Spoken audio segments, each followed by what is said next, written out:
Jeff, what's just the overall mood like with the team coming off the bye week? Well, we were good yesterday. Uh, Kids are all here and ready to roll, and got a couple of days to get away from here, so they're fresh and excited to be back. What's your overall health situation? Any of the guys that were banged up that could come back? Any optimism that we'll see them this week? Well, there's 18, that missed the Memphis game, but 12 of those are for the year, so those are out obviously. But of the six that could possibly be back, I'd say there's a chance, three or four of them will be back out there. Greg? Jeff, does having an open week before a Friday kickoff allow you guys to stay on a more normal game week routines, or is it still kind of adjusted? It's still adjusted just because, with especially having the bye week before, it's a little different. So we went ahead and practiced last night and made that like our Tuesday practice, and then we gave them off today for their academic day, and then tomorrow will be Wednesday for us, and so on throughout the week. What's been your impression of the way Chandler Morris has played so far this year for North Texas?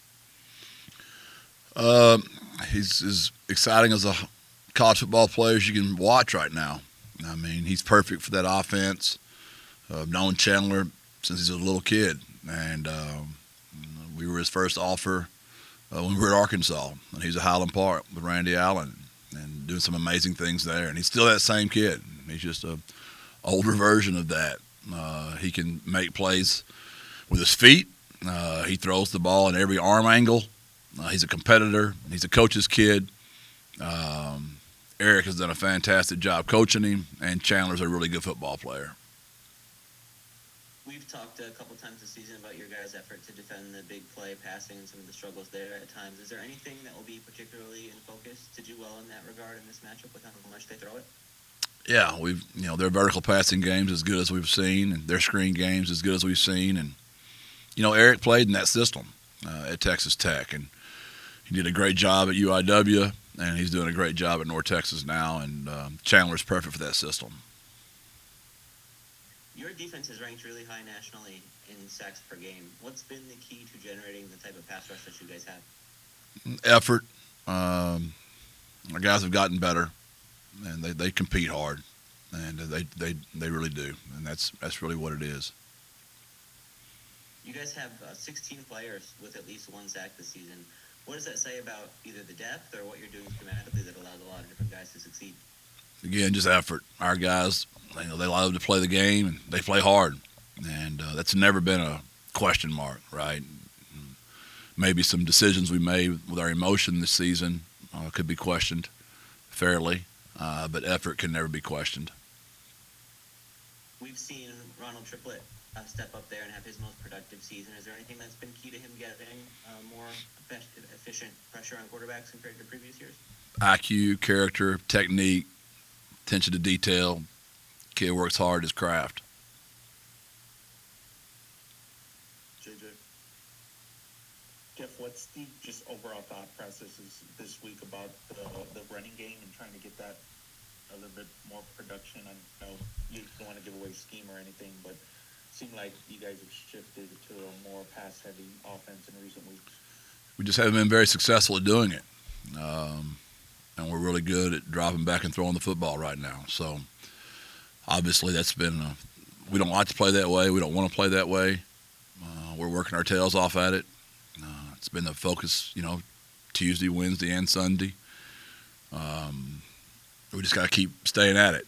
And that's really all there is to it. Schematically, right, there's always some things you wish you could do a little bit differently, but outside zone, inside zone, counter, those are plays that are fundamentally great football plays that fit our offense very well for how we like to play offense. It's been a little bit, some of it's unfair because we're so RPO driven that, I've always thought a fair statistic would be on an RPO if the boundary safety comes down and he adds in the box and you throw a glance route right behind it, that glance route should count towards your rushing game because there's nobody to block that boundary safety if you don't throw off of him. So a lot of those balls we throw sideways, where Owen's reading that, that really should be counted in the rushing game to me. So, but to your point, I'm more of a, when we do hand it off, what's our yards per carry? How many tackles are we breaking? How many yards after contact? And we just haven't been as successful as we normally have. And it's been very frustrating. It's hard to call a game. It's hard to play quarterback. But we're not going to give up on it. We're going to keep running it and see if we can get better at it, JJ. Jeff, how does your wide receiver room look going into this week's game?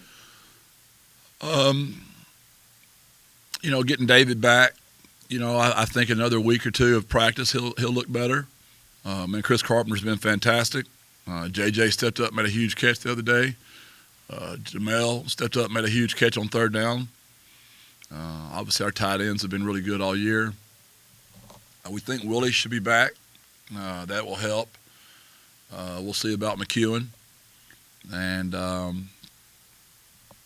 obviously JT won't make it back this season, and I don't know if Jaron Randall will make it back this season or not. Greg? Jeff, your offense did not give up a sack last week against Memphis. Is that more on Owen, or is that on the offensive line that you guys had such success in that way? Both. Our offensive line, fairly criticized because we haven't ran the ball as well as we usually do, but their ability to pass protect throughout the season has really improved. And but Owen also did a good job getting rid of the ball. He threw the ball away finally, which he hasn't done very much of this year. Obviously, that's going to make his percentage completions go down, but I'd rather that happen than take sacks. Like you mentioned, the offensive line's pass protection has improved quite a bit, and run blocking hasn't been at the same level. Is that just it being a different skill, or what can you say has led to that? Yeah, I mean, there's if you got technique and you understand where the launch point is, you can figure that stuff out pretty good. Running game, it still takes girth, mass, power, and the running back's got to hit it correctly. There's a lot more to it. So yeah, we're just as frustrated as you guys are. We want to run the ball better.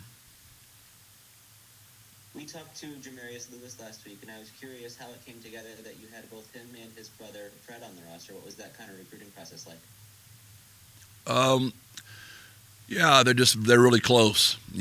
They're Jamarius let us know when we were recruiting him that Fred would be huge in this factor as well.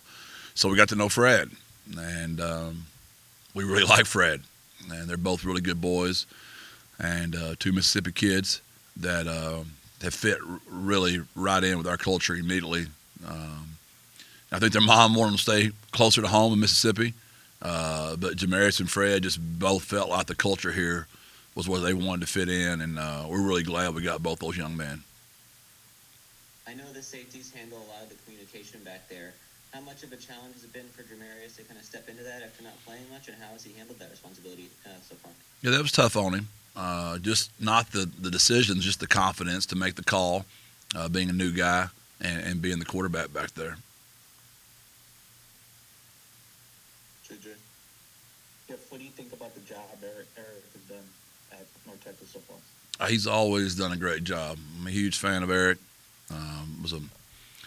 As a high school player, I was a fan of him. He's an unbelievable basketball, football player, played for his dad, went to Texas Tech, had a great career, and he helped me a lot when I got the job here at UTSA, and he's at UIW, just making sure and letting me know about the city. And anytime I had a question about San Antonio, he'd always take my call and just give me advice. And a lot of respect for him, and we consider him a good friend.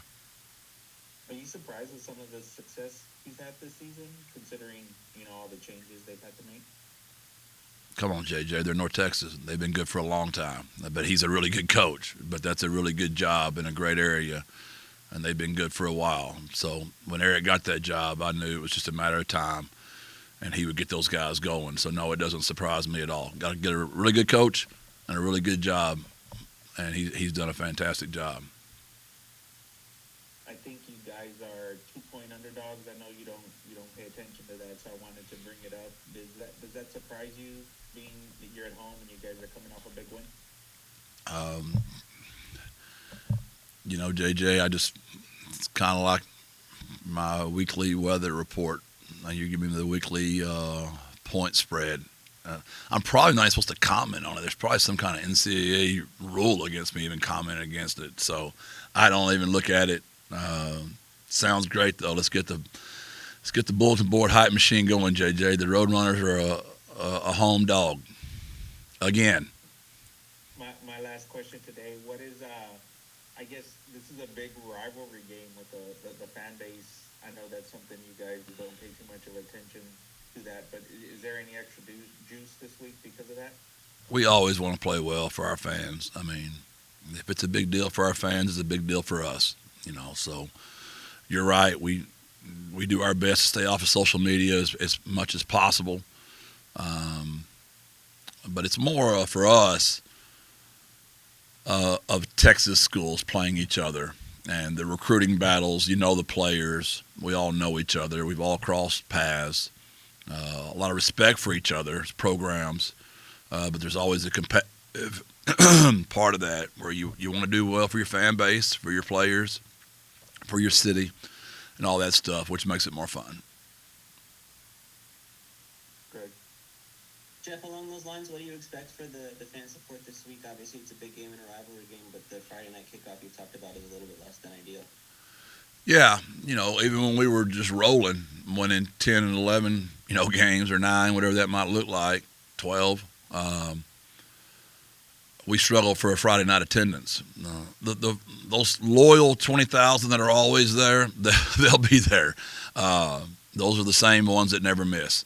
So I know they'll be there. But Friday night's tough in Texas, especially with the playoffs starting. All of our kids, I don't like playing on Friday nights. It's almost sacrilegious to me because it's made for Texas high school football. So we're going to wear their high school colors Friday night for our walk as we come into the stadium, just as a shout out back to our high schools and to make sure those guys know we're thinking about them, and wish we were playing on Saturday. But we'll be on ESPN national TV Friday night, so I'm sure that's one of those kind of deals that the higher ups just thought that was more important. Anything else for Coach Traylor this morning? All right, thanks everyone. Thank you. God bless. Birds up.